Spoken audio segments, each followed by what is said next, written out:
ఉన్న ప్రారంభమైన సంగమేశ్వరును బసవేశ్వరుడు పక్కకు పెట్టిండ్రు. కనీసం ఆ ఉన్న సింగూరు ప్రాజెక్టును కూడా మరమ్మతు చేయడం శాతనైతలేదు వీళ్ళకు. సింగూరు రిపేర్ చేస్తామన్నారు. ఉన్న సింగూరును ఖాళీ చేసిండ్రు.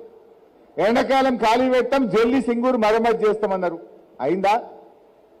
ఇవాళ సింగూరు వాన్నే ఆగిపోయింది. నిజామాబాద్ మంచినీళ్ళకి ఇబ్బంది ఉంది, కామారెడ్డి మంచినీళ్ళకి ఇబ్బంది ఉంది, మెదక్ సంగారెడ్డి జిల్లాకు మంచినీళ్ళకి ఇబ్బంది ఉన్నది, హైదరాబాద్ మంచినీళ్ళకి ఇబ్బంది వస్తున్నది. సింగూరు కాల్ చేసి వర్షాలు పడుతున్నాయి, చారణ మరమ్మతు కూడా కాలే. ఎంత నిర్లక్ష్యంగా పనిచేస్తున్నారు. ఇలా ఎంత ముఖ్యమైన ప్రాజెక్టు సింగూరు, సాగునీరు, త్రాగునీరు, పరిశ్రమలకు నీళ్లు ఇచ్చే గా సింగూరును కూడా మరమ్మతు చేసే సోయి మీకు లేకపాయే, పట్టింపు మీకు లేకపాయే. గిన్ని రోజులైనా ఈ రోజు వరకు ఇలా సింగూరు ప్రాజెక్టు కనీసం మరమ్మతు కూడా నోచుకోనటువంటి పరిస్థితి ఉన్నది. అదేవిధంగా ఆనాడు కాంగ్రెస్ పార్టీ మేనిఫెస్టోలో దళితులకు, గిరిజనుల భూములకు పట్టాలు ఇస్తామన్నారు. ఎస్సీ ఎస్టీలకు, అసైన్డ్ భూములకు, బీసీల భూములకు పట్టాలు ఇస్తామన్న కాంగ్రెస్ ఇవాళ వాళ్ళ భూములన్నీ గుంజుకుంటున్నారు. ఒక సంగారెడ్డి నియోజకవర్గంలో 700 ఎకరాల అసైన్డ్ భూమిని ఇవాళ ఎస్సీ ఎస్టీల దగ్గర లాక్కుంటా ఉన్నారు. రాష్ట్ర వ్యాప్తంగా రేవంత్ రెడ్డి గారు ఈ 2.5 సంవత్సరాల్లో 50,000 ఎకరాల ఎస్సీ ఎస్టీ భూములు లాక్కున్నాడు.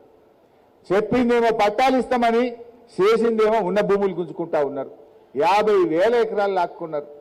నువ్వు పట్టా భూములతో సమానంగా డబ్బులు ఇస్తున్నావా? మార్కెట్లో ఇదే సంగారెడ్డిలో 3 కోట్లకు ఎకరం ఉన్నది, వాళ్ళకి 70 లక్షలు ఇస్తాం, 40 ఇస్తాం, 50 ఇస్తామని గుంజుకుంటున్నారు. అంటే ఈ రకంగా దళిత గిరిజనులను కూడా మోసం చేస్తూ ఉన్నారు.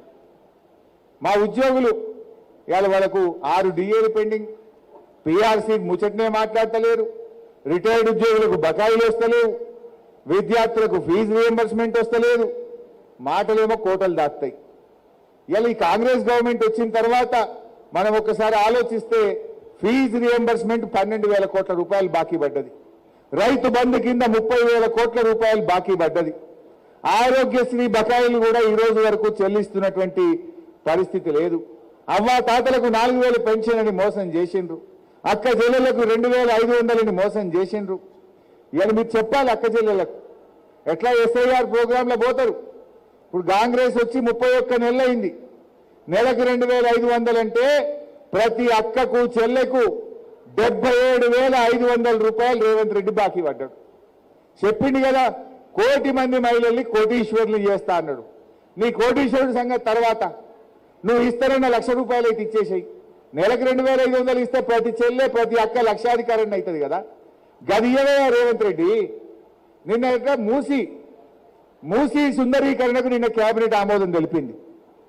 పొద్దుగాల పేపర్ చదివితే ఆ కేబినెట్లో కూడా అంత రచ్చ అయిందట.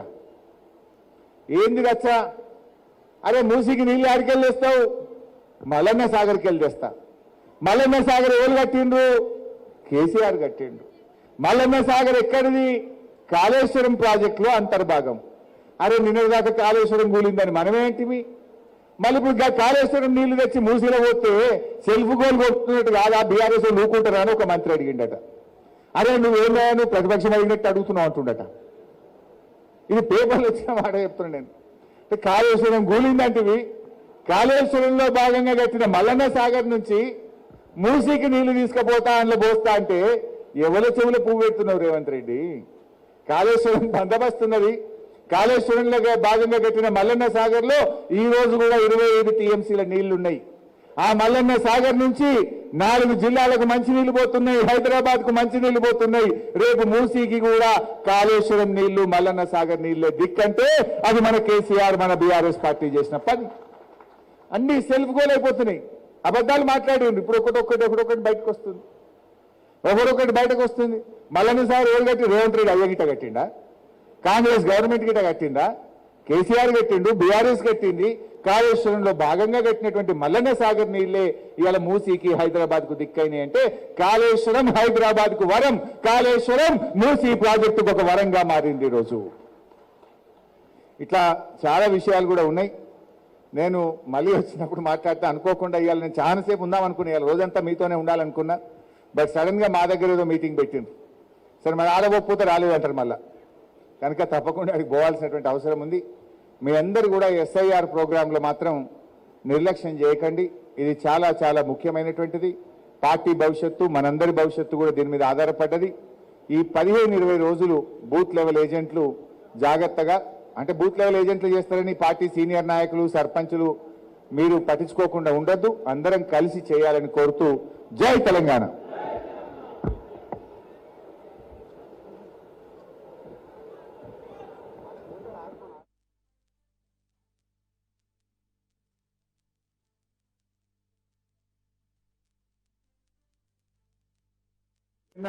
జూపల్లి కృష్ణారావు గారు మన కేటీఆర్ గారు మాట్లాడితే 11 గంటలకు తెలంగాణ భవన్ వస్తున్నా చూసుకుందాం, నేను చెప్పింది తప్పైతే అప్పుడే అక్కడే రాజీనామా చేసిపోతా అని డైలాగ్ కొట్టిండా. ప్రోగ్రాంలన్నీ క్యాన్సిల్ చేసుకొని హైదరాబాద్ పోయింది. జూపల్లి 11 బజే వస్తాడు కదా, నేను 10 బజేకి కూర్చున్నా. ఇక వస్తాడేమో మంచిగా షాల్వా కప్పి బోకే ఇచ్చి మంచిగా మాట్లాడదామని కూర్చున్నాం. వచ్చిందా మరి? రాలేదు. చెప్పుడేమో సవాలేమో నేనే తెలంగాణ భవన్కి వస్తా అన్నాడు. ధైర్యం జాలినట్టుంది. తోక ముడిచిండు. నేను భవన్కి రాను, అసెంబ్లీ ముంగట అమరవీర స్తూపం కాడు ఉంటే గిడికే రాండ్రి అన్నాడు. సరే నువ్వు మాట మార్చినావు, తోక ముడిచినావు, కానీ మేమెందుకు పోతాం? మంచిది అని బయలుదేరాను. నేను ఇక బయట మంచిది వస్తున్నా గన్ పార్క్ కానీ బయలుదేరా. బయలుదేరితే పోలీసు వాళ్ళని అడ్డం పెట్టి అరెస్ట్ చేసి నన్ను తీసుకుపోయి పోలీస్ స్టేషన్ లో పెట్టారు. ఆ పోలీస్ స్టేషన్లోకి వెళ్ళి కూడా మళ్ళా మీడియా సాక్షిగా జూపల్లికి గుర్తు చేసిన, మంచిగా స్టిక్కర్ అక్కేసిన, జూపల్లి రమ్మంటివి నీ పోలీసులను అడ్డం పెట్టి ఆపి మరి వీడికే రా పోలీస్ స్టేషన్ లో మాట్లాడుకుందాం, నీ పోలీసులే కదా, నీ గవర్నమెంటే కదా, దమ్ముంటికి రా అని చెప్పిన. వచ్చిందా? రాలే. అంటే రాకుండా మళ్ళీ ఇప్పుడు ఒక ఉత్తరం రాసింది. ఆ ఉత్తరం రాసి నాకు వాట్సాప్ లో పెట్టిండు ఫోన్లో. చదివి అలా కూర్చొని గదే చదువుతుంటే అప్పటి నుంచి ఆ ఉత్తరం చదివిన. ఇక ఆ ఉత్తరం ఏందో, ఆ కథ ఏందో, ఆయన సంగతి ఏందో ఒక్కసారి మీ ముగ్గురు చెప్దామని అనుకుంటున్నాను.